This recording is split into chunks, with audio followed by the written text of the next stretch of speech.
आज साफ कह रहा हूं कि भारत की बढ़ती हुई प्रगति को अब कोई रोक नहीं सकता।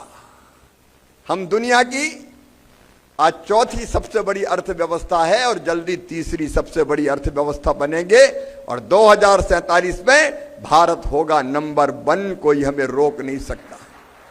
जिनने हम पर राज किया अंग्रेजों ने, उनको हमने पीछे छोड़ दिया, अब उनसे आगे हम निकल गए। 11वीं सबसे बड़ी अर्थव्यवस्था से होते होते चौथी तक हम पहुंच गए। कई तरह के इनोवेशन हमारे बच्चे कर रहे हैं और इसलिए तुम भी इनोवेटर हो।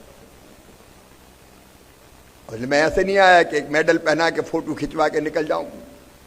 मैं तुम्हें संकल्प दिलाने आया हूं, अपने जीवन का बेहतर इस्तेमाल करना है। तुम केवल 3.5 हाथ के हाड़ मांस के पुतले नहीं हो, तुम अमृत के पुत्र हो या पुत्री हो, ईश्वर के अंश हो, अनंत शक्तियों के भंडार हो, अमर आनंद के भागी हो।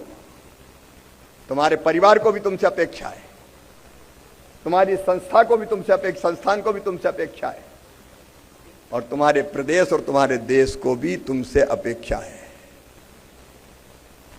तुम्हारा जीवन केवल तुम्हारे लिए क्यों, अपने लिए जिए तो क्या जिए, तू जिए दिल जमाने के लिए।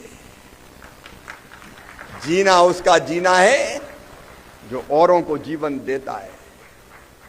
उपाधि प्राप्त करने के बाद नए उत्साह से भरो, नया संकल्प करो, शासकीय योजनाओं का लाभ उठाओ और आगे बढ़ के सोचो। बड़ा करना है मेरे बेटा बेटियों, बड़ा करना है। और मैं फिर कहता हूं, तुम कर सकते हो। इसलिए उपाधि प्राप्त करने के बाद करने का संकल्प लेना और जिंदगी के किसी मोड़ पर जरूरत पड़ जाए तो मामा भी तुम्हारे साथ है। मेरी तरफ से बहुत बहुत शुभकामनाएं, आशीर्वाद।